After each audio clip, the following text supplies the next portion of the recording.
Tom Clark's 6M podcast is a Boink Studios production. And now, on with the show.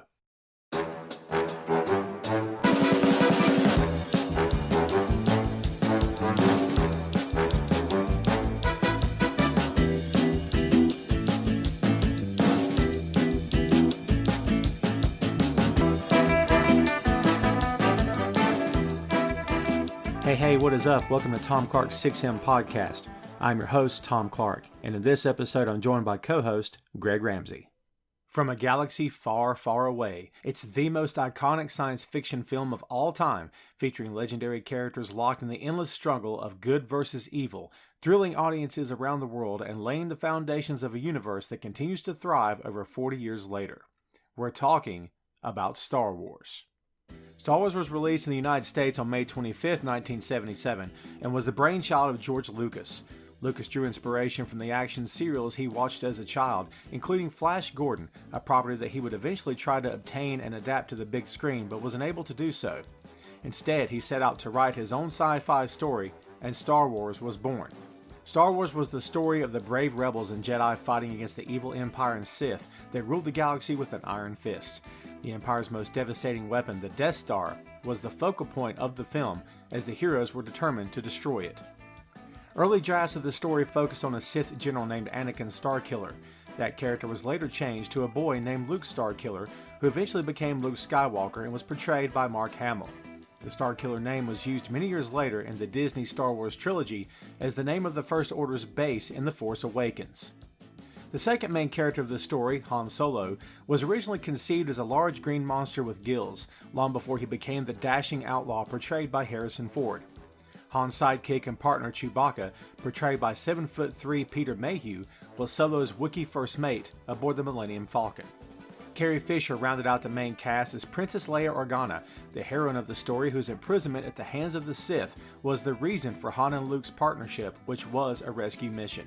The villain was Darth Vader, a cybernetic Sith Lord who was part machine and part politician. Vader had a mysterious past, which was referenced during the film, and his desire to crush the rebellion fueled his actions throughout.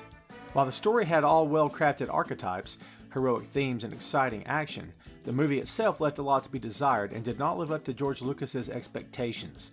It was only through a combination of the editing process and a brilliant score by John Williams that Star Wars finally took shape and became the film that Lucas envisioned. Star Wars, which was later retitled Star Wars Episode IV: A New Hope, would outperform and deliver on every level at the box office, both in the United States and internationally as well. It was nominated for 10 Academy Awards and took home 6, becoming the most successful sci-fi film of its era. Star Wars was one of the first movies added to the National Film Registry by the United States Library of Congress in 1989, and it has garnered spots on prestigious lists throughout the entertainment world. Star Wars continues to be the most influential sci-fi film of all time and is widely considered to be one of the best films ever made. And that's the lowdown on Star Wars. Okay, man, so we're finally here. It's very fitting, and I told you this earlier today, and I don't even know if you realize it, but it's very fitting that this is episode 4, okay? Because this time we've got one of the biggest films of all time. Anytime I'm asked throughout the years, hey, Tom, what's your favorite film of all time? I'm like, if you're going to nail me down, I'll go top 5. It's hard for me to do a number 1. But if I'm nailed down to, you have to pick A New Hope is my favorite film of all time. I mean, it's, Episode 4, the original Star Wars, the OG of the Star Wars franchise. Dude, I don't know if it gets much better than this, man. I asked you this question in another episode. I forget what it was about, why I asked you this, but right off the bat, it was released in 1977. I was born in 1973. I saw the film in theaters as a 4-year-old, and I remember that. So can you remember the first time you saw Star Wars? Yeah. Unfortunately, I was not as lucky as you to be able to go and see it at the theater. I was too young at the time. I wasn't even 3 years old. I was born like a year later than you. Mm-hmm. And my first experience with A New Hope came at a friend's house, my best friend growing up. And actually, a funny story, it was not my first Star Wars movie. I went to see Empire Strikes Back first. Oh, dude, did that like totally fry your brain when you went to see episode 4? Oh, yeah. I didn't know the characters, but as the movie went on, Empire, talking about Empire, I got familiar with the characters and still didn't kind of know what was going on, but I enjoyed it. But anyway, getting back to my first viewing of episode 4, A New Hope. Yeah, at my friend's house, best friend growing up, and kind of a funny way to watch it. I don't know if you remember this or not. It's called a video disc. Do you remember that? Laser disc? Something like that, but it was kind of really big and awkward. Yeah. Laser disc, man. Put into the player. Yes. Yeah. That's how I first saw A New Hope. That is old school right there. Oh yeah, it was before VHS. So yeah, it's old school, really old school. After I saw it, things made more sense from when I'd seen Empire Strikes Back. Yeah, I was a little confused, got them out of order, but yeah, I loved it.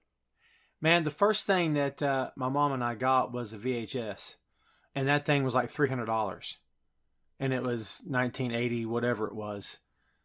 And of course now you can get them for $20 maybe or something, but like at the time, brand new, it was huge. It was a monster. Took like 3 people to carry it. No, I'm just kidding. So it seems like it, it's like as the years go on, the tech gets really, really small. Like, lightsabers should be like, you could wear it on your pinky ring by this point. If the technology keeps, you know what I mean? So like, yeah. Oh yeah. But just as the tech gets better, it just gets smaller.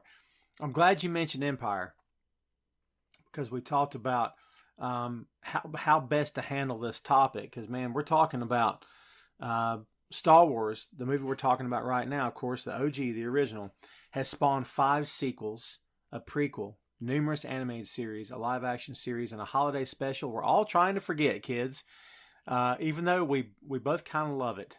And yes, if you've never seen it, it's terrible, okay? But it's so bad. Star Wars. Yeah, it's Star Wars. It's so bad, but you're like, oh my God, I can't watch this. But like, you can't help it. It's like getting hot poker shoved into your eyes and then saying, please, sir, may I have another? Like, you just can't, it's, right? It's that bad, but you just, you can't look away from the car crash. But for the purposes and for the sake of this particular episode, since this is episode 4, we are focusing solely on the original, the one that started it all, episode 4. Dude, I don't know how you feel about this, and I know you've made the comment to me before that you feel like I was closer to this than you are, although I know you love the franchise. To me, this is the perfect film. And of all the movies that you can watch over the years, and we've talked about this before, stuff that we've watched as kids that we view now as adults, some of the stuff doesn't hold up, man, like we really want it to. And in our adolescent brains, it was amazing and it was great and it was fantastic. And then we got to be adults and we go back to watch it for the first time in years and we go, oh God, this is terrible. So like, but that doesn't happen with this. This thing holds up incredibly well. And to me, it's the perfect film, dude. What's your thoughts on that? Oh yeah, without a doubt. It's timeless. I mean, you can watch this anytime and it's still great. Absolutely. And it's, like I said, to me, it's the perfect film. And I can't really shoot holes in it.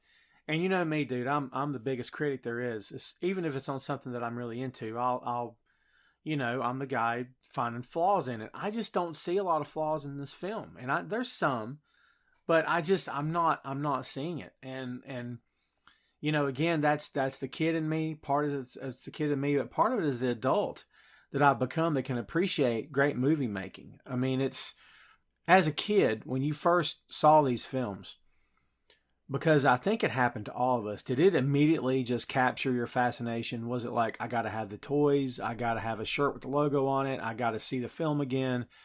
I mean, what did that do for you? Yeah, just like you said, I was like in a trance, in a daze. I had to have Star Wars figures, shirts, you name it. I mean, it just captured I'm sure my imagination, and I'm sure the imagination of, you know, several other children at the time. And I want to tell a quick story. I told you that I was not fortunate enough to go and see it at the theater at the time because I was too young. My brother, my older brother, was about 10 years older than me. He and a cousin about the same age, a girl, they went to see the movie at the theater, and they wasted it. Yeah, and I say that because they just didn't get it. They didn't get Star Wars, and they sat there and kind of just made fun of the movie and ruined it for some other people around them. Hey, yeah, my brother told me that somebody, said, "Excuse me, I'm trying to watch this movie. This is really, ahead of its time, and I'm trying to enjoy it."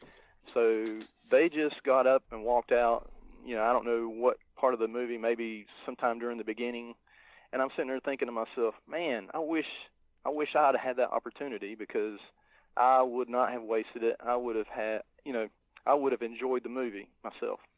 Well, I think we've firmly established in the past that your brother is an oddball. He is he's the bizarre one of the family because he's not a nerd like you are. He's not a geek, and he has no brain for this. Nothing necessarily wrong with that. I mean, I wish those folks well. I don't know how they're happy and walking around and driving cars and communicating with other people, because we are the meek and we have inherited the earth, and you know this, and we couldn't be happier about it. So yeah.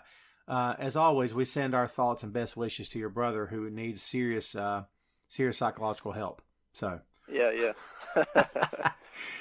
Yeah, man, it did that for me. It talk about the toys, man. I had boxes and boxes and boxes, and now as a man, all that stuff's gone. It's been gone for years and years and years, and I want it back so bad. I can't stand it. It has nothing to do with the resale value. I don't care about that. I don't have 7 long boxes of comics because I'm interested in reselling them. I have them because I love them, because I love the medium and I love everything about it. It's the same deal with the toys. I want my toys back. I want my Transformers back and my G.I. Joe, and I want that stuff back. And the Star Wars stuff was, God, I had so much of it, man. But yeah, I loved it. I still love it. And talk about something you did that we all did when you discovered this movie as a kid. You took a flashlight in the dark, either outside or in a dark room, and all of a sudden you were Luke Skywalker, right?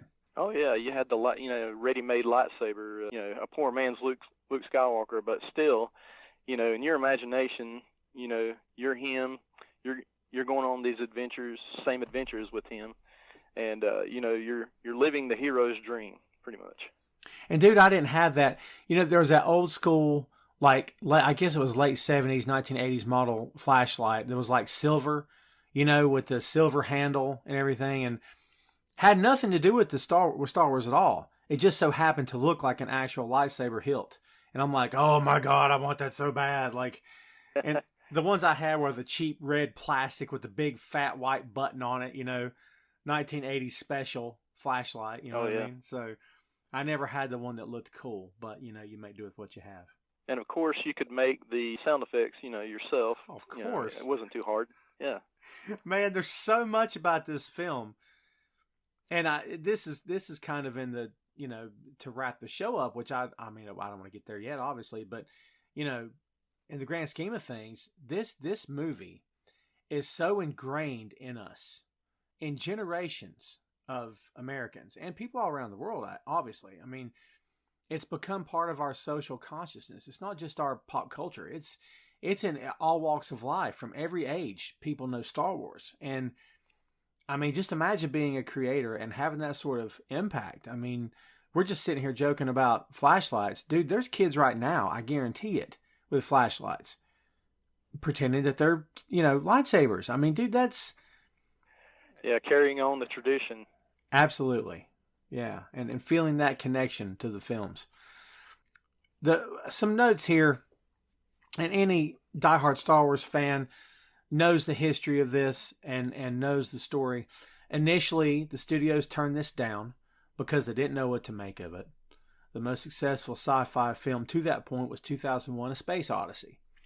And generally speaking, sci-fi films made well under $10 million at that time in the 70s. Needless to say, this thing outperformed all expectations. But let's go back just a little bit here. George Lucas, his first film, actually, he was put on the map with a student film called THX 1138, which of course were the call letters for Stormtrooper in Episode 4, which was a nice little callback. But the studio film is the thing that put George on the map for a lot of people outside of the university, and for some folks in Hollywood who saw his potential and said, this guy's got something. So that opened the door for him. And when he got his hands on an actual studio film, it was American Graffiti. American Graffiti was a hit. He got more money to do Star Wars because he'd initially signed this deal to do Star Wars, and he got, I want to say it was $50,000 maybe. It was bare minimum to be the screenwriter and the director. Well, when American Graffiti hit and made a ton of money for the studio, it made back its budget, maybe, I don't know if it was double, but it was close, I would assume. But when that happened, of course, he could go back to the table and say, hey, I need some more money. So obviously they made it happen because it was the right thing to do. But one of the things he did, and we've already mentioned the toys, which is good, he insisted on getting the licensing. And they didn't really care because at the time, licensing toys for a movie and sequel, forget the word sequel, that wasn't happening. But it was kind of an unheard of thing. It didn't really happen all that much. But George had the ability to see into the future on this and said, I want the ability to make my sequels, whether this movie flops or not. I'm going to make the next 2 movies, and I want licensing. So I have the ability to merchandise, not just toys, but clothes, posters, and all sorts of anything you can imagine. You could put the logo on and put a character on. Dude, a brilliant move for him to be able to see that far down the road. Oh yeah, very much a visionary, and I appreciate his will to go ahead and want to make the movies no matter what happened. I mean, that right there, I mean, that's pretty awesome. He's like kind of like going on a hero's journey himself. Oh, dude, that's a great analogy. And he was known as a maverick at the time. He was known as a maverick director, and he came up through the system with a lot of young directors, Brian De Palma, Martin Scorsese, Steven Spielberg. These guys were the cream of the crop. They were in their 20s, hotshot directors, fresh out of college, trying to prove themselves. And they became the new guard of Hollywood because the old studio executives were moving out. They were retiring. The studio system was changing. The landscape of Hollywood was changing at that time. And thanks to Lucas and Spielberg, combination of both guys, we got what we know today as the blockbuster. It's because of these 2 guys that this thing really, really came to fruition and became part of our everyday vernacular. Now we hear the word blockbuster, and it's just part of the geek speak, I guess you could say, to paraphrase. But you look back at some of the creative concept art that he had for Episode 4, for Star Wars, which, of course, at the time it wasn't known as Episode 4. We didn't know that till years later, when Empire came out, of course, and Empire was known as Episode 5. It wasn't, Star Wars was not dubbed Episode 4 until much later. But some of the concept art for this film looks very close to what we know now, and some of it is really wackadoodle, man. As you know, Han Solo was a big green monster with gills. Initially, instead of it being Luke Skywalker, it was actually Anakin Starkiller. He was an old Sith general, looked like Ben Kenobi. So even though things were tweaked during the various different drafts of this story, some of these elements remained in the Star Wars mythos and actually circled back around at a later date. Talk about the process that went into making this film and the thought that went into it. This was not something that happened overnight. I mean, to me, I can totally see the planning and all the construction behind the scenes before you ever get to the opening crawl of the film. Well, yeah, I mean, George Lucas, what an imagination, and the ability to, see it all up on screen before he made the movie. I remember watching a documentary behind the scenes where he was kind of running low on cash, and the movie was a little bit behind on how he wanted to do it and finish it. And of course the props, and I mean, this movie was ahead of its time, of course. You look at the special effects, it looks like they're out in outer space. I mean, it looks like spaceships I or swear to out of God, it actual looks outer like space. spaceships, doesn't it? Even today, it still looks like spaceships. I swear to God. Yeah, the realism, it's mind-boggling. And you sit there and wonder how did he do it at that time, because special effects, were not in vogue at that time. And we have to attribute this, obviously, to Industrial Light and Magic, which was a company that George founded for the sole purpose of, hey, I got the Star Wars thing, I need some ships and stuff. So in order to make that happen, they just did it from scratch. And he got his guys together. John Dykstra was one of them, a legend in the business, and put this thing together. And you go back and look at the old video footage, the old film footage, I should say, of them doing this and working on the models, these big models and close-up photography and these screens behind it and moving things around it and making it appear as though the ship itself is moving. I mean, you said it best, ahead of its time. I mean, we live in a world of CG, dude, where they can make Robert Downey look like he's 18 again. And it's good. It's not just, oh God, here we go. No, it's good. I mean, look back at the first Tobey Maguire Spider-Man, of Spider-Man swinging through the city. If you look at that through today's eyes, it's hokey. I mean, it's not terrible, but it's obviously not real. But look at it now, what they're doing with Tom Holland's Spider-Man, and it looks, pun intended, amazing. It looks like a man is actually swinging through New York. But I'm telling you, dude, with all the CG that we have now, with everything we can do, there's no property that can't be optioned and made into a very believable, very realistic film. The tech from that first Star Wars, and especially in the space scenes with the ships, like you said, it still holds up. I'm sorry. It still holds up to this day. Yeah, it didn't look cheesy at all. It looked like you're in outer space. You're watching this ship come across the screen, and, you're right there in the movie. You're like an astronaut or something maybe. I don't know. Oh, dude, it's crazy, right? I mean, like I said, that's one of the reasons why this movie works. Because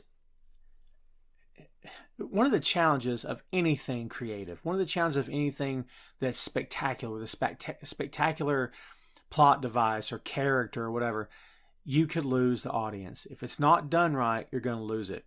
Remember back to T2.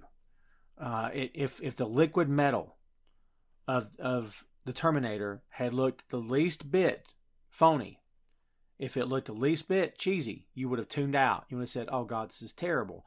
But it was so good.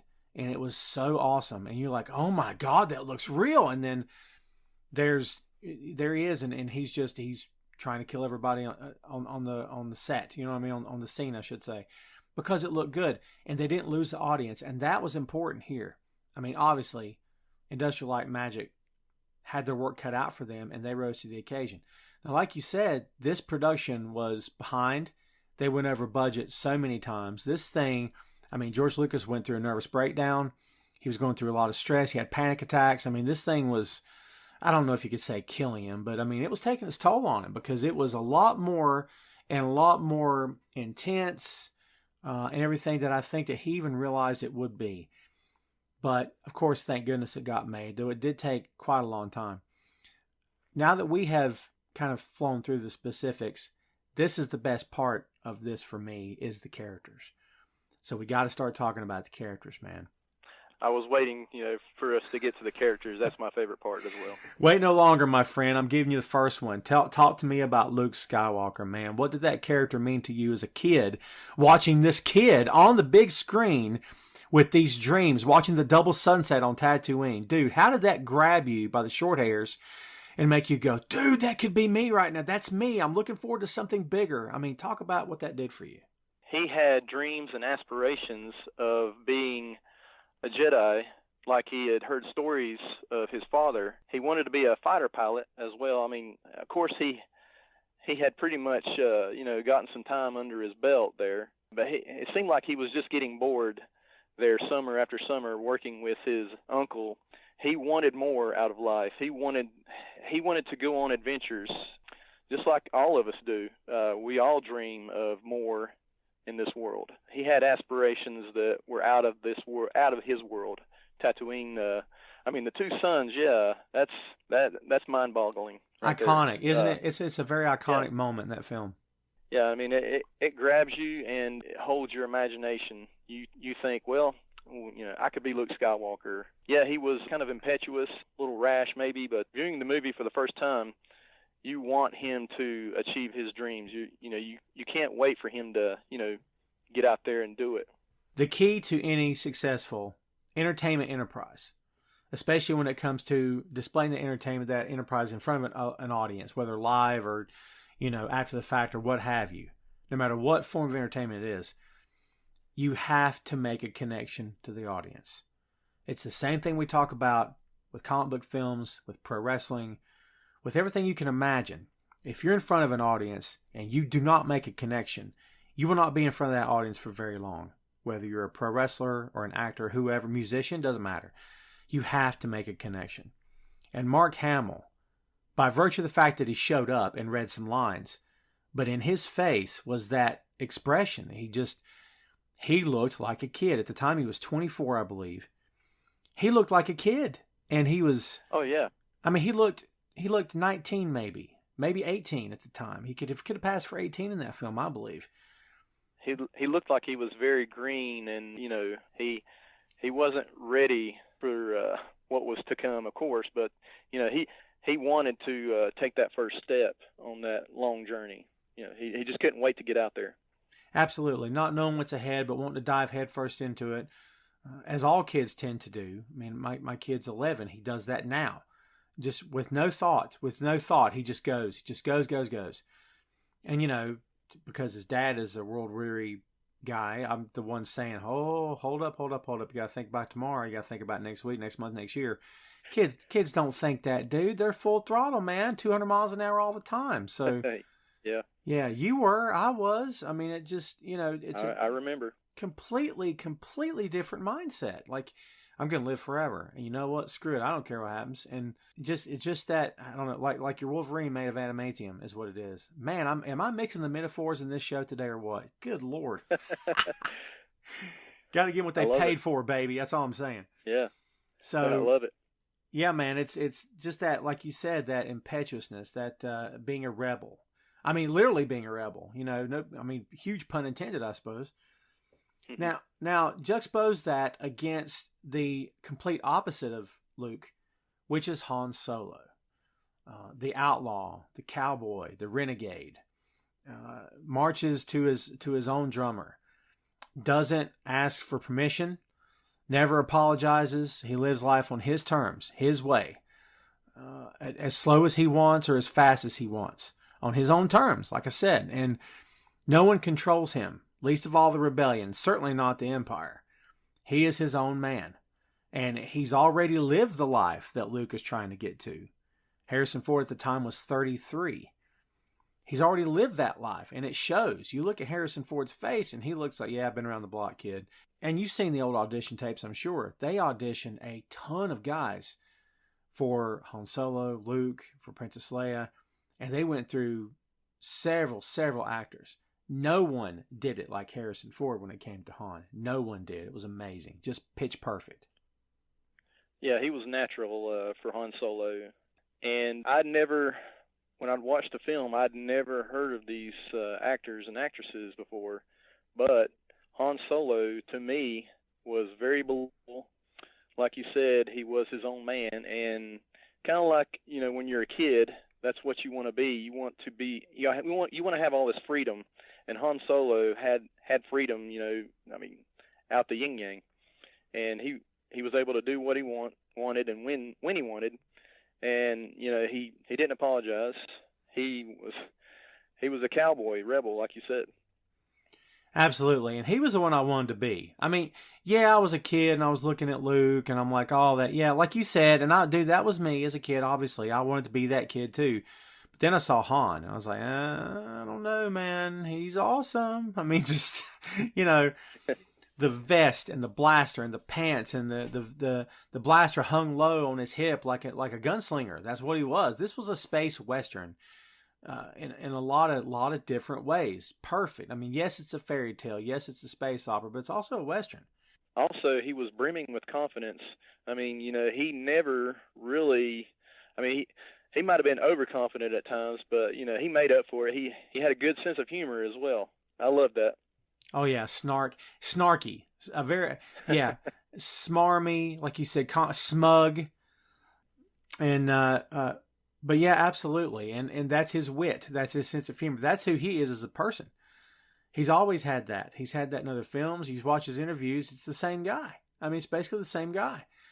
And as we've said in the world of pro wrestling many, many times before, the best gimmicks are the ones that it's you with the volume turned way up, and that's what Han Solo is for Harrison Ford, without a doubt. Yeah, he didn't really have to, stretch, go beyond the bounds of himself. He just, he became Han Solo. He just kind of changed his name a little bit. Oh yeah, of course, absolutely. And also, at the time when he was brought in for these auditions, he was not auditioning for Han. They brought him in to read the lines of Han so other actors could be in this audition with him and read as Luke and Leia. Because the idea was they didn't want a known actor for this film. Lucas wanted all unknowns, and he had already cast Harrison Ford in American Graffiti. So his idea was, I don't want to do that again. He's already had his first hit. But the more he was reading as Han, the more it became obvious to everybody in the room, like, holy crap, we found our Han Solo. It's this guy. I can't imagine. And I think I've talked about this before. We often say the words, no one could have played it but this guy or this girl. And I feel that way about Han. But dude, had we known another actor as Han, would we still feel, you see what I'm saying? Would we believe that? Or I guess we'll never know. There's no way to know that. But as we said before, just perfect in this role. Oh yeah. I mean, it's interesting to, wonder what it might have been like. Yeah. I mean, hands down, the only man for the job. As we said, the cowboy, the outlaw, the anti-hero, the smuggler, the mercenary. He's got a lot of labels, folks, but man, it's working for him. It's still working for him. Han Solo is one of the most iconic characters of all time and would have fit into any Western next to John Wayne. Absolutely. And it's interesting to note that he many years later, he played in, was it Space Cowboys? Was that the name of the film? He was not in Space Cowboys. He was in the one that they did about cowboys. Was it Cowboys versus Aliens? Was that what? That's it. That's what I was thinking. I'm sorry. Yeah. Yeah, and dude, there was some controversy about that now, as we know, because obviously he's not just Han Solo; he's also Indiana Jones. The hat that they were going to put on him for that movie, there was a lot of controversy about that hat, because they had to be sure it did not even resemble in the slightest Indiana Jones hat. Because for a lot of very different reasons, they didn't want him to be, this is Indiana Jones in this film. They wanted to make clear distinction of who he was. And you're thinking, it's just a hat. But dude, it became a huge topic of conversation, discussion before that film was ever made. Like, what kind of friggin' hat do we put on this guy? I found that very interesting too. So yes, he absolutely, like we said, fit the part, would have fit in well in any Western, whether classic or today or what have you. Dude, just fantastic. You can't talk about the two main characters without talking about the third main character. And this girl continues to be maybe the love of my life. The girl I most wanted to kiss in the history of forever. Maybe still. Princess Leia, man, in the white robes, the funky hair. I don't care what anyone says about the hair. I don't care. I could care less. I'm sorry. Dead sexy. I loved her. But she was tough as nails. Didn't take crap from anyone. I love that about her too. I mean, Princess Leia was my everything at that time, dude. I'm not going to lie. Yeah, I mean, I had a crush on her, no doubt. And of course, a beautiful woman up on the screen, you're, as a kid, you're instantly attracted. But yeah, her character, Carrie Fisher, played the character wonderfully, and you respected her. You didn't take her lightly. And of course, Han tried to disrespect her, but she wasn't having any of it. She came right back at him. Oh my God, absolutely. And chemistry. Dude, between the three of them, obviously, but between him and her, are you kidding? Shut up. It was off the charts, and it jumped off the screen, dude. I mean, you didn't have to be told years later that those two actually had a fling behind the scenes. You kind of knew they did because, wow, sparks were flying every time they're on camera together, dude. No doubt about it. Yeah, I mean, it was almost like they were already married. Right. The two characters were married in the film. The way they, argued and fought, I thought that was great. Absolutely. And, talk about her and Hunter are similar in a lot of ways because she doesn't have that swagger, but she's got the confidence. And like we said, very sure of herself, doesn't apologize for anything, knows who she is, knows what she's about, knows what she's going to do tomorrow. There's one of the biggest differences. Han doesn't have a clue what he's going to do tomorrow. He lives day to day to day, and that's not Leia. Leia absolutely knows what she's going to do tomorrow and the next week and the week after that. She is planned. She is meticulous, even in the environment of the rebellion, which was haphazard and sort of a family environment, but it's dangerous. And, you're seeing your friends and colleagues being wiped out by the Empire, and it's war. It's actually, I mean, hence the term Star Wars, kids. There's a war going on at the heart of this film that I think sometimes that gets forgotten. There's a lot of politics in this film. We see Grand Moff Tarkin, portrayed by the great Peter Cushing, one of the greatest of all time, dude.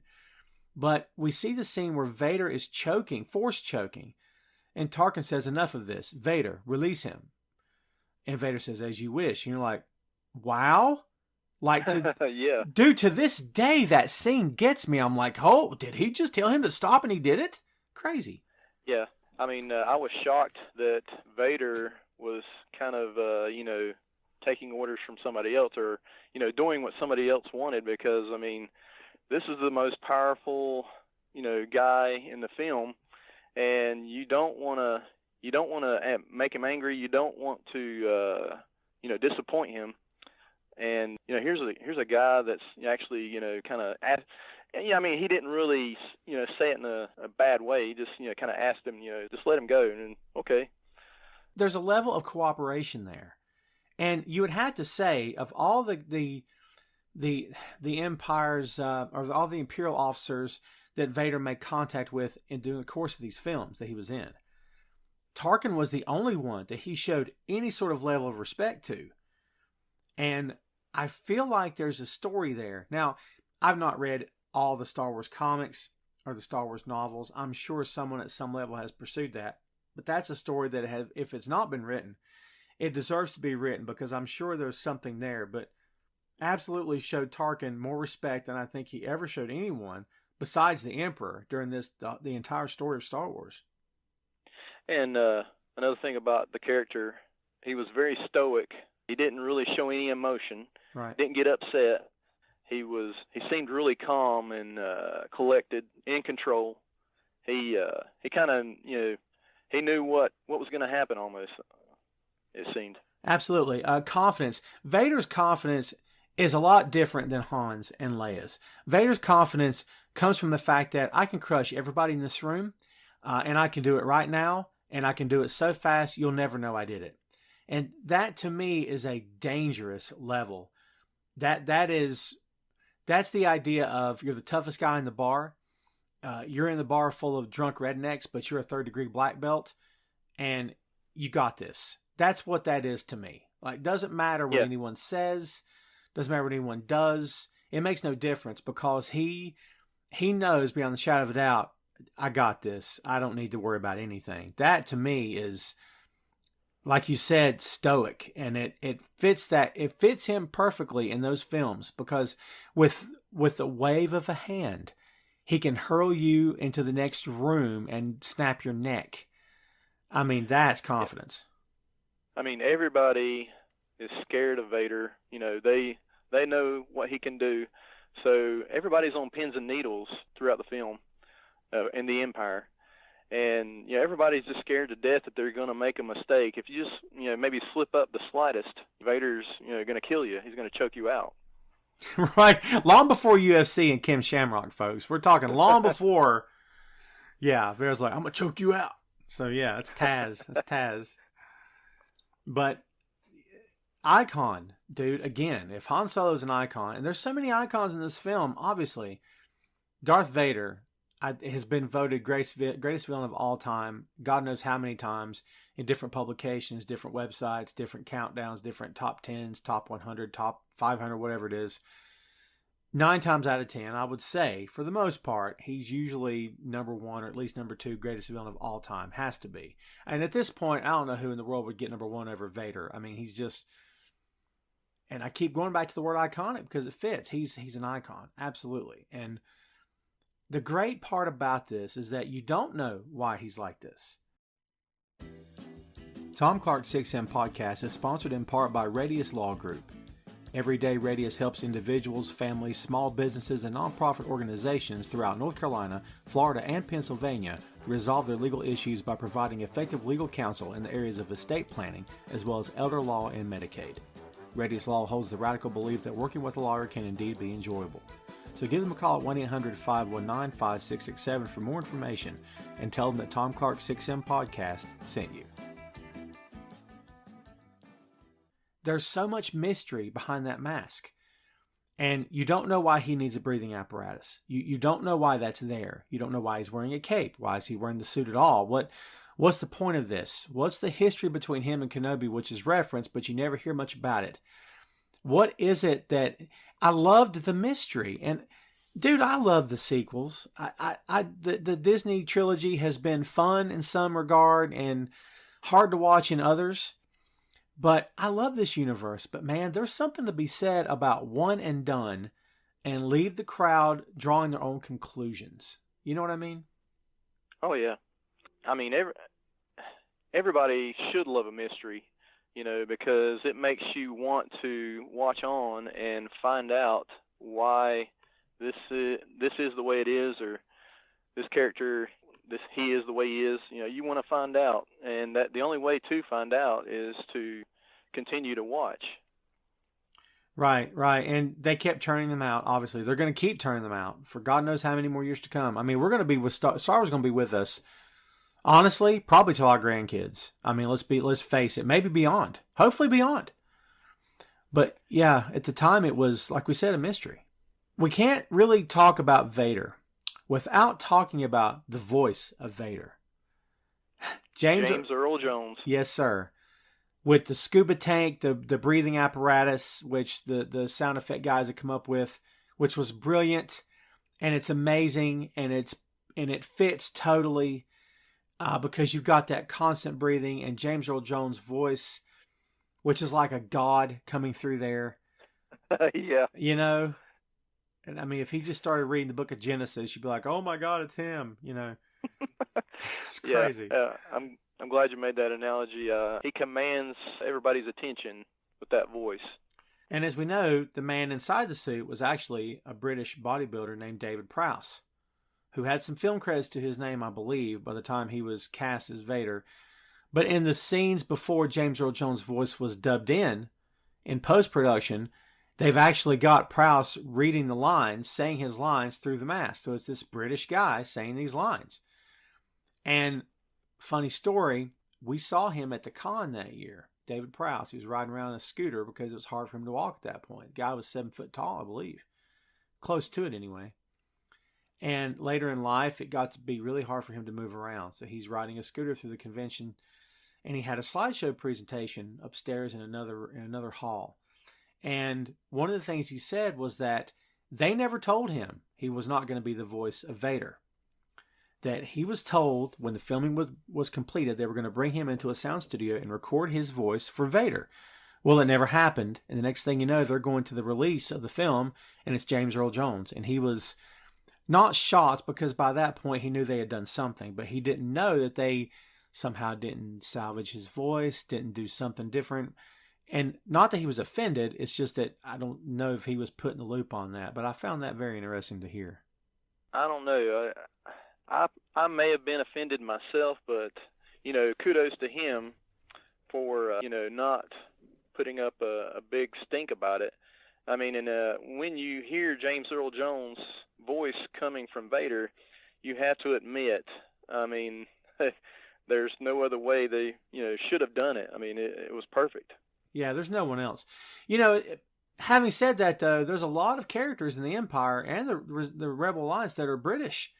They speak with British accents. So I don't know if it would have been a deal breaker, but dude, as we said, this is such an iconic film with legends and pop culture icons, mainstream icons that will never go away. And again, to imagine the voice of Vader as being anything or anyone else than James Earl Jones is, it's almost impossible for me. I don't even think I can wrap my head around the possibility of someone else doing that. So that is the main quartet, folks. That's the quartet that the film, for all intents and purposes, centers on. But you cannot forget about the other players who were just as integral parts of this film as the main core cast. Sir Alec Guinness as Obi-Wan Kenobi, the mentor, the teacher, the wise old man, the wizard. This is part of how Star Wars is a fairy tale. He's the wizard with the pointy hat and the magic wand, and he can wave his hand to make others think things and cast spells, and he's controlling this odd thing called the Force, which is the Force God? Is it an alien? Is it an alien in the environment? What is it exactly? At the time, we didn't know what it was. We just knew, oh, dude, this stuff can make you do cool things. This is awesome. That's all we knew. Yeah. But Alec Guinness is Obi-Wan Kenobi, a well-respected actor who had an Oscar-winning performance in The Bridge Over the River Kwai. And as we said, well-respected in Hollywood. And by all accounts, was a joy to work with on the set. He was very polite, very professional, always on time, did his part, did everything he could to make that movie a success. His performance is unmatched, in my opinion. He was in so many situations, and there's a lot of situations in this film, even though we praise it, that if you delivered the line a little bit differently, it would have been, oh God, what am I watching? He delivered it with such conviction and took this thing seriously. That's why it worked for me, for Obi-Wan Kenobi.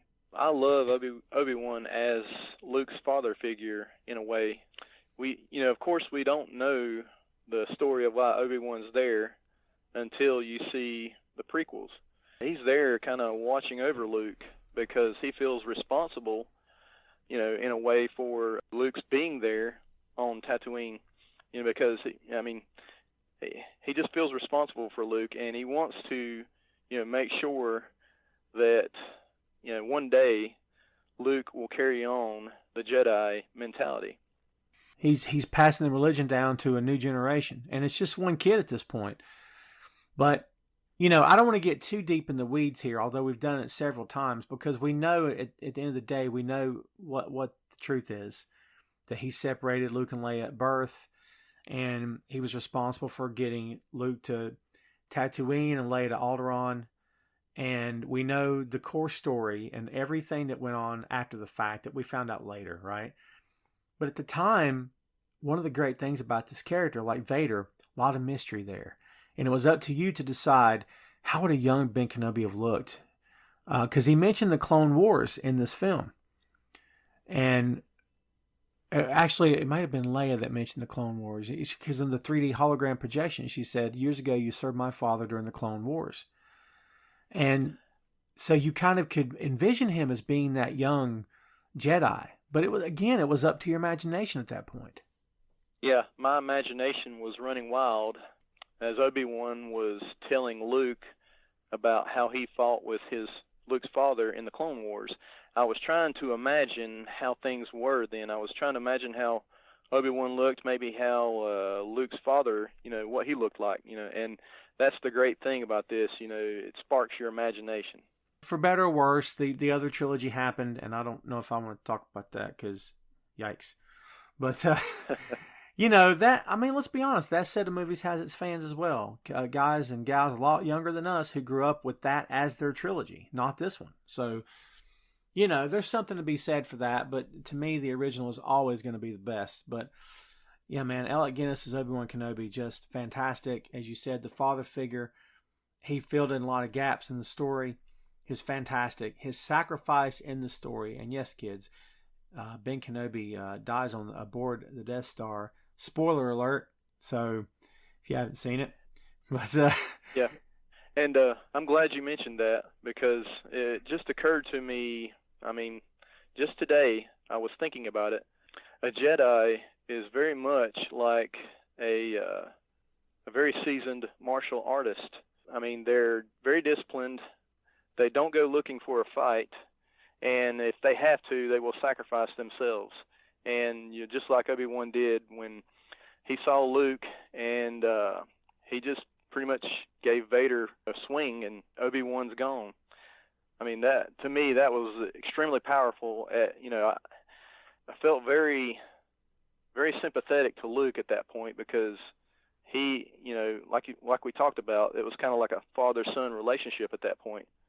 you nailed it talking about the old martial artist. He's a sensei, and that is what a Jedi Master is a sensei, and he has a Padawan or an apprentice or a student who is learning the Force under him. So, yes, Ben Kenobi's absolutely an old sensei. Yoda was an old sensei, a Jedi Master. It's the ones that, okay, I've already been through this myself, I've already done this. And again, the word confidence keeps coming up for me. But Obi-Wan had a level of confidence as well, where he was in complete control. He was in control when he fought Vader. I don't believe, and say what you will about how they've painted the Jedi Order to be in the Disney trilogy, because there's conflicting ideas and perceptions and reactions to how they've portrayed the Jedis in these three films now. But in that film, I don't believe that Ben Kenobi's character, that the character Ben Kenobi, I should say, had any sort of doubt in himself at all. I believe that he could have defeated Vader. As they were both old men at this point, as far as their characters go. So you look at that fight scene, you say, oh, he's moving slow, and this is the slowest lightsaber duel I've ever seen. At the time, we didn't know that. We'd never seen a lightsaber duel. To us, it was magical, right? Yeah. But years later, you look back and you go, oh, man, it moves. They're moving like turtles out there. But I never sensed desperation in Ben Kenobi. I never sensed, oh, man, he's getting the better of me. He singed my arm, or no, he never touched him. But like you said, when he saw Luke, and he saw Luke and the others trying to get back to the Falcon, what did he do? He dropped his saber, because he knew, had he kept fighting Vader, that Luke would have come to help him. And he wanted them to be able to escape. The only way to do that was to sacrifice himself, because once Luke saw him struck down, they would have to leave. They'd have no more reason to stay. And so, like you said, he did the right thing. He fell on his sword, so to speak, jumped on the grenade. I kind of feel like he knows, obviously he hasn't told Luke who his father is, and he feels like that he can't strike Vader down because of Luke, because of the relationship there. He knows. Well done. Very well done. Yeah, excellent point, dude. And this kind of just hit me. Kind of to be a dick move, really, if you really wanted to go this route. But later on, when Ben Kenobi comes back as the Force Ghost, and then Luke finds out it's his dad, and he's like, "Hey, listen, man, your dad's a piece of crap. He killed me, didn't he? Did you see him kill me? Yeah, he's a jerk, dude. Don't get mad at me for not telling you, man, because I was trying to spare you. Did you see him kill me? Right?" And Luke's trying to make the point. Yeah, you dropped your saber. No, I don't know what you're talking about. No, but he killed me. All right. I mean, that's your old man kid. All right. Yeah.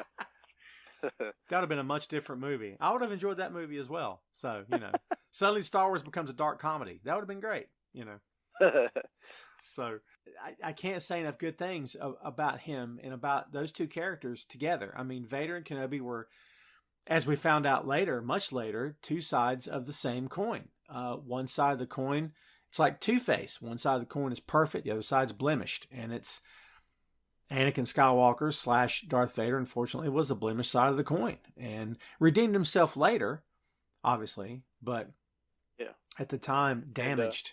A scene that gives me goosebumps now, because I appreciate it so much more. Vader, he senses Obi-Wan's presence, and he makes the comment, says, "A presence I haven't felt in a very long time." I was like, wow. Yeah, right.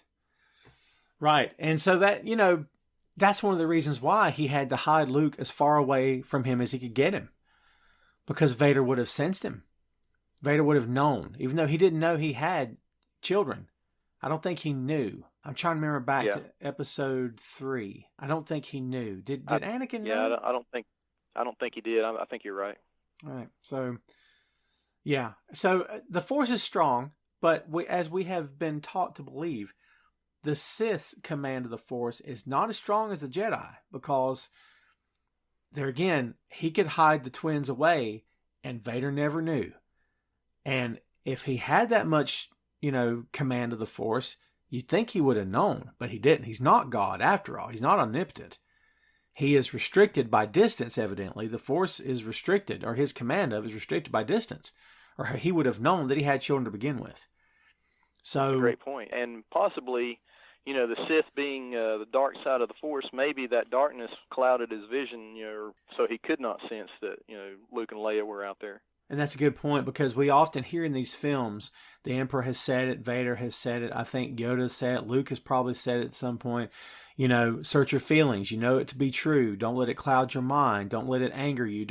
And it's like, the truth is there, the knowledge is there, but the human soul is so conflicted and so complex that your brain can fool you, and your emotions can trick you and lead you down the wrong path. And like, you had access to it the whole time, it was always there, but your own feelings betray you. And that's a point that runs throughout this entire franchise. In almost every film, you see a character struggle with something that they have to overcome, and which is any good story obviously has an internal struggle or external struggle between a character, the hero, and forces beyond his control that he has to overcome, right? So, in that regard, it's very Shakespearean in a way, because it's not just outside of him, but inside he's fighting those demons as well. So, yeah, I don't, you ever sit back and wonder, have they really thought about this? Had Lucas really delved that far, or did we as fans take this thing and just make it our own over the years and make it that? Do you know what I mean? You could be possibly right there. Maybe Lucas caught on to the fans' reaction and maybe got some ideas from them. Who knows? Right. He's like, all I did was make this kid. That's all I did. And made this guy in a black suit. That's all I did. I don't know. What are they talking about? Feelings. What? Yeah. And they're just, that's my very poor George Lucas, by the way. So I've never really worked on it. But my next impression of George Lucas, folks, is the sound of a guy counting money. All right, here we go. So there's $1 billion. There's $2 billion. Yes. $3 billion. Oh, man, he's got a lot of my money over the years. Believe that. I mean, for sure.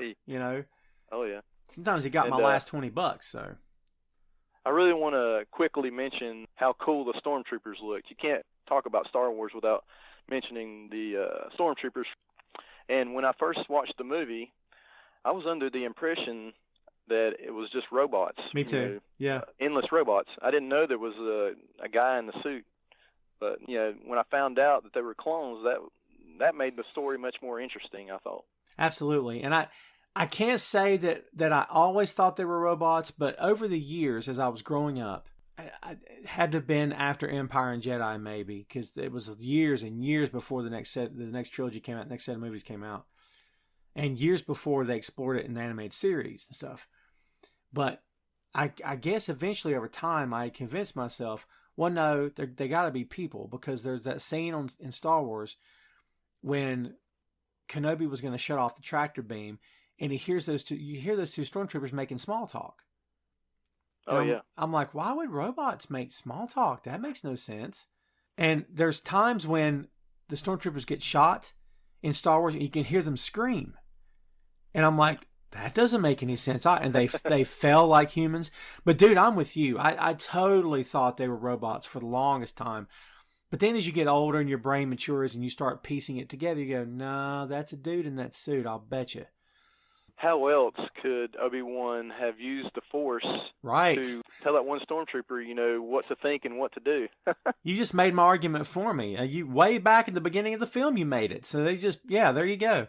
I could have saved myself a lot of conversation there. So yeah, but yeah, absolutely, man. That's proof positive that it's a dude in the suit.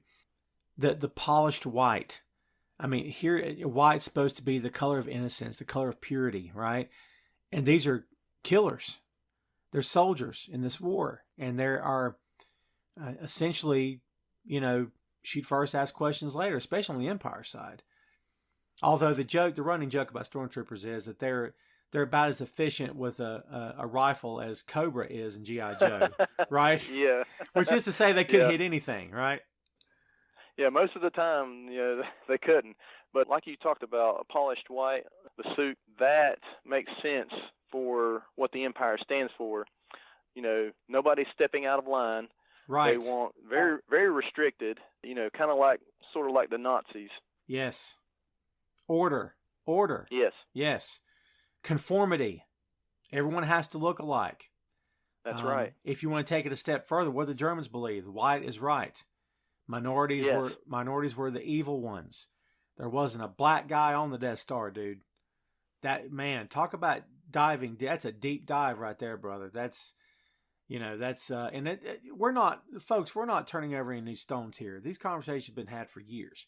But if you really, really start to dissect this film, it will take you places. And it will, to me, that's the best kind of film or book or TV show or whatever that really makes me think, that leaves me pondering long after I've seen it. I mean, the first time I read The Watchmen from cover to cover, for the next 2 weeks, I couldn't stop thinking about it. And I kept going back to it because it affected me that much. And that's what this film did to me, and still does to me to this day. Like you said, dude, once you start talking, man, you're deep diving like crazy.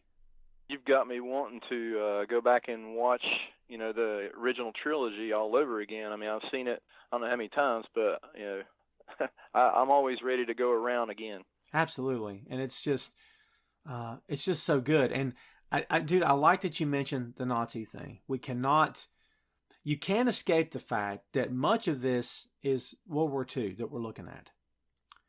And Hitler, what we're looking at. The Nazis, what we're looking at. That's what this is. They're called stormtroopers, folks. I mean, yep. This is Hitler's SS. This is his army. Vader is Hitler at the top. I mean, calling the shots. We didn't know about the Emperor that much in this film. We found out later, right? But in this film, it was Vader. I mean, it was him. Also, look at the uniforms of the officers. Yes. Very much reminiscent of the Nazis, what they wore. Absolutely. The space battles between the X-Wings and the TIE fighters were taken from actual dogfights, footage of dogfights. And they took the exact scenes and just put the models and overlaid them over top and shot the scenes that way. It was perfect. And this is very much dude, this is a war flick. Beyond anything else, like we said, this is a war movie for sure. And God, dude, there's so much deep dive here, man. It's crazy how much there is. But yeah, just this idea that we are the government, we are right, white is right, we are in charge, and you will either conform or you will be dealt with, destroyed. Destroyed. Yeah. They'll hunt you down and wipe you out, as they're doing with the rebels. This thing stopped being about politics years ago. And I mean, we've mentioned the word politics here, but it's their version of it's almost like the Empire is attempting to keep this thing, I don't want to say civil, but they are holding to sort of the rituals of, okay, we all have these uniforms, we have these insignias, we have these, what you would have to assume would be rank in terms of the bars on their suits. There's generals, there's admirals, and they've got all these designations, and it's almost like a navy. They've got all these titles, but at the end of the day, they're ruthless killers. But it's almost like we have to condone what we're doing. We have to condone genocide by wearing these suits and telling each other that we're doing the thing for the good of the Empire, which is the Nazis saying we're doing this for the good of the Reich. And it's this, dude, it's identical. It's eerie. And now I'm in my office by myself, and it's kind of freaking me out a little bit. So, yeah, it's definitely, you can see the similarities. I mean, George Lucas had to have drawn from the Nazis in World War II. Absolutely. Absolutely. Well, look, this thing's starting to go a little south. Let's lighten this sucker up. We have to talk about the droids. Talk about the droids, man. C-3PO, he's human-like. Yes. He is. Yes. He and R2-D2, I mean, they're almost like a couple as well. They're fighting. C-3PO is, he's got a lot of etiquette. He's almost like an English gentleman, really. and R2 is always going off on his own. He's kind of like maybe Luke. Maybe that's why he and Luke, have such a great relationship. R2 is kind of like the rebel of droids. I just thought of that. Absolutely. Good call, man. Oh, dude, there's all kinds of roads you can go down with these two as well. They're the comedy relief of the film. They keep this thing lighthearted. I mean, R2-D2 with the most important mission of all time. She put the plans inside of the R2 unit. But without R2 and 3PO getting off that ship and getting to Luke and getting to Ben, this movie doesn't happen, for sure. So R2 was determined. He was a determined little droid. And 3PO didn't know what the hell was going on. Remember? He's like, what are you babbling about, mission? What are you talking about, right? Yeah, and I love how, nobody can, well, honestly, yes, people can understand R2, but, C-3PO, they're going back and forth, bickering, and C-3PO he's not the adventurous type, but R2 is. R2's like Luke. He's ready to go, jump in the deep end, whenever it's called for. Yes, and dude, talk about, the constant bickering between the two. And it kind of reminds me, fast forward to years later, to Groot from Guardians of the Galaxy, where it seems like everyone knows what he's saying with him only saying, I am Groot. It's the same thing with R2. Like, 3PO can understand him, Luke can understand him. And you're like, wait a minute, how are you understanding him exactly? So, yeah, it's that same thing. So, yeah, that's good stuff. I guess you pretty much have to, you can only understand what R2 is saying by the reactions of Luke and C-3PO. Oh, of course, yeah. And they are as tied to the Skywalker family as the lightsabers are. They are just as much a part of that lineage and that family as any other characters in the entire story, the entire franchise is. And they are integral to this story. 3PO's purpose, as much, and I think you touched on this already, 3PO, as much as he is this droid who's all about numbers, he's a human. He's a walking calculator, is what he is. And he's, what Han keeps saying to him, never give me the odds, never tell me the odds. And he's always, and Han trying to shut him up and all this stuff. But like, in the end, 3PO ends up being human to a lot of degree. His tone, the way he delivers lines, and Anthony Daniels, hats off to Anthony Daniels for that performance. Just, and people have bagged on him over the years and said that Anthony Daniels, the actor, is actually an annoying guy and just hard to be around. And he's he's this, he's that. But no one can argue with his performance as 3PO, especially in this film. Oh, exactly. I mean, 3PO showing human emotions. He's scared sometimes. Sometimes he's delighted. He's happy. He's just a fun character, and also the audience can relate to him because he's so human-like. He grows on you, and yeah, he's annoying. He is, but and I know we're bouncing around to other movies here, but I think that not only was the idea of Jar Jar Binks meant to sell toys, which I'm sure was the driving force behind that character, the one that we all wanted to murder in cold blood, and still do, and I wouldn't regret it at all, but it's similar to that, where it's like, well, it's all right, the kids will love him, he'll grow on them. No, he won't, because it was too much.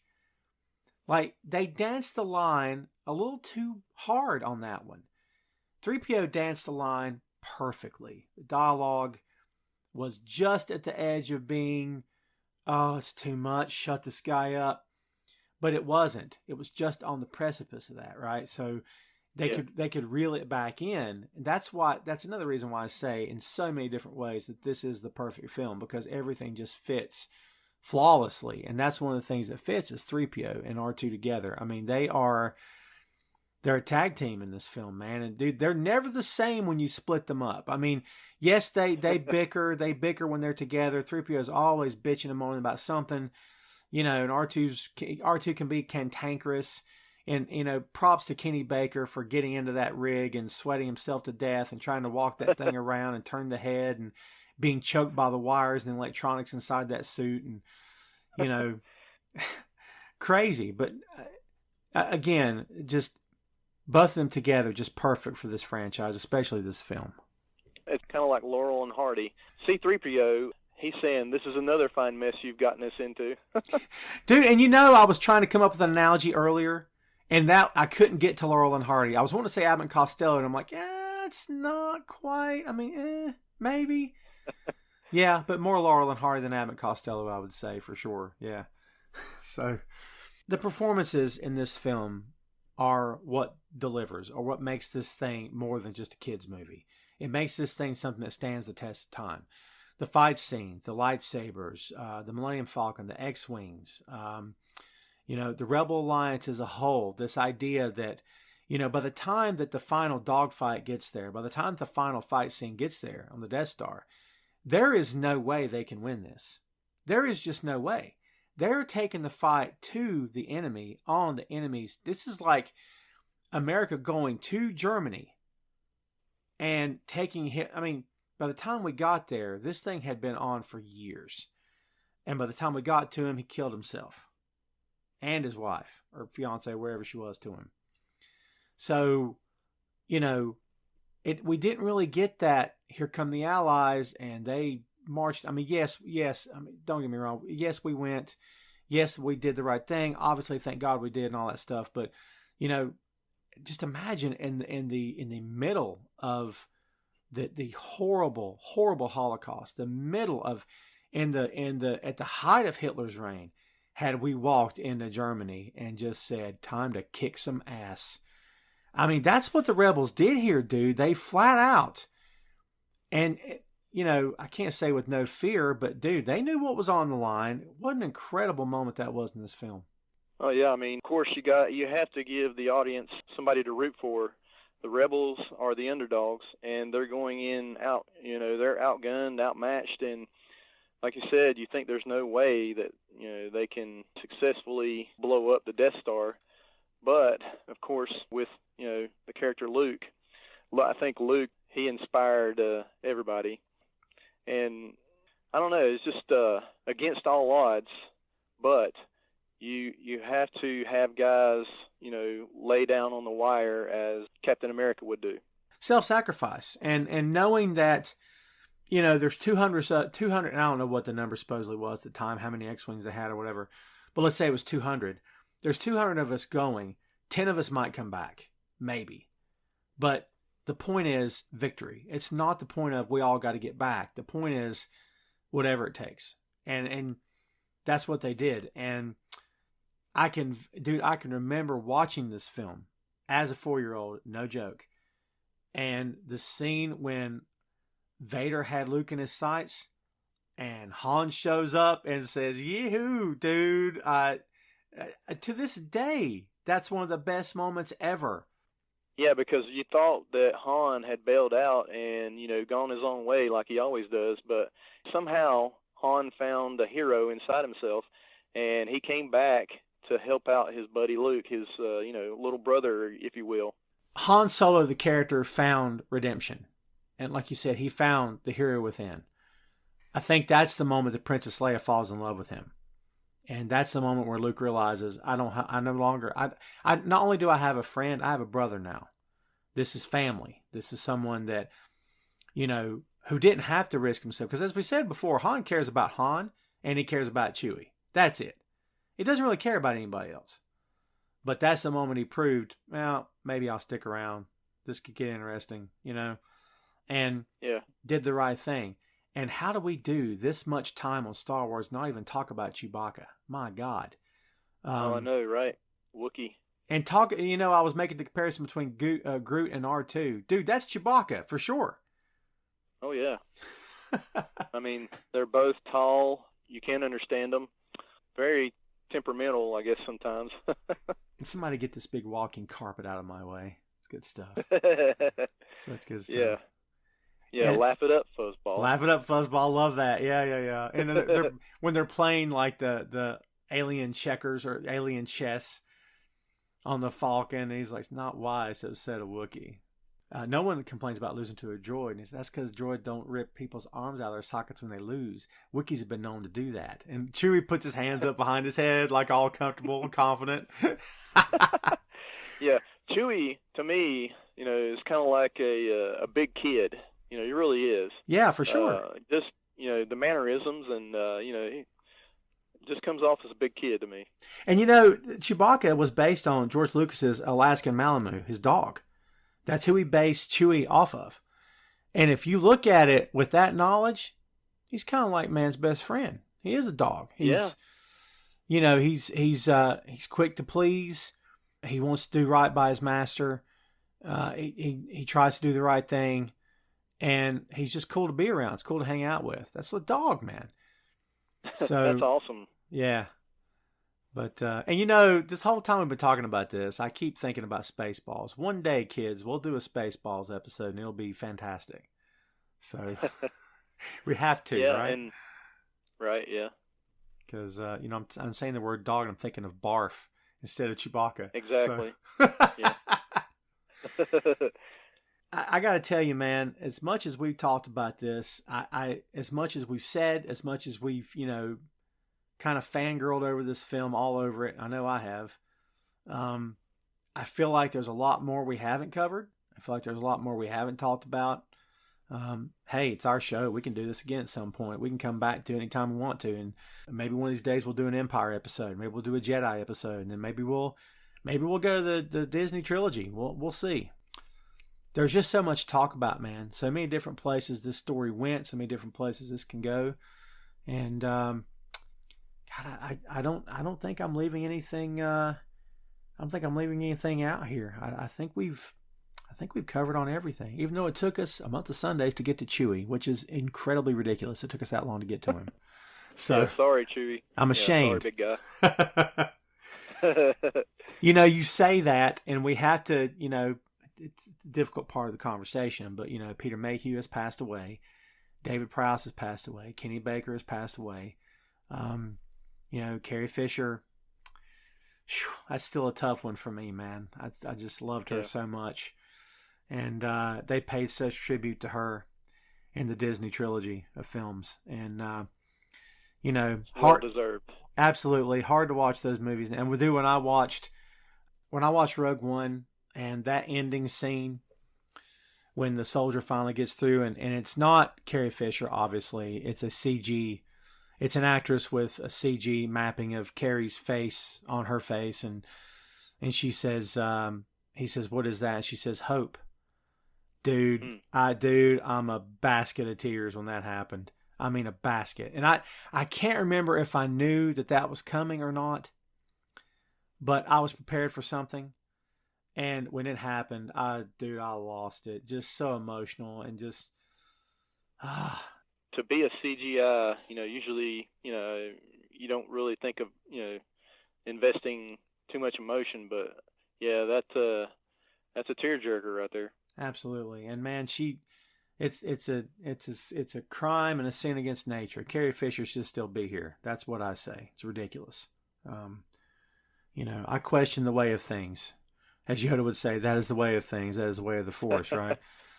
Yeah. But I question that. Because Carrie Fisher, by God, should still be here, making everybody laugh and being the kind of person only she could be, because she was a true original for sure and is still missed to this day. So I think we've turned over every stone. So in the grand scheme of things, again, as we said, there's a lot more to talk about. We'll get there, folks. We'll get there eventually. But, bottom line it for me. What's your last word on this film in particular? In my opinion, yeah, it's the start of something epic. And without this film, of course, you don't have Empire and Return of the Jedi. But, yeah, you have to start somewhere, and what a great place to start.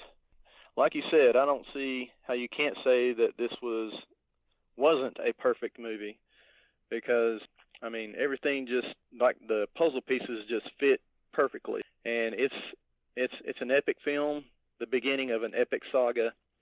I mean, I love it. I'm never going to get tired of it. It's timeless, like we talked about. And thank you, George Lucas, and thank you to all the actors and actresses who made that film possible.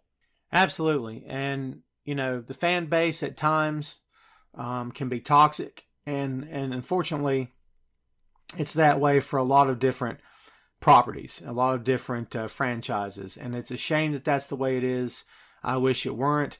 But I do believe there's a lot more great things to say about this than there are negative.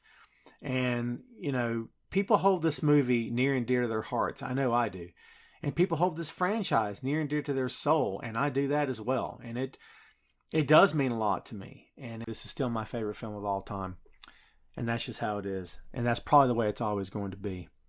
So, may the Force be with you, I guess is the best way to leave it. And that is Star Wars. Hey, thanks for listening to the show. Check out our social media on Twitter, Facebook, and Instagram at 6M Podcast. We'll see you next time.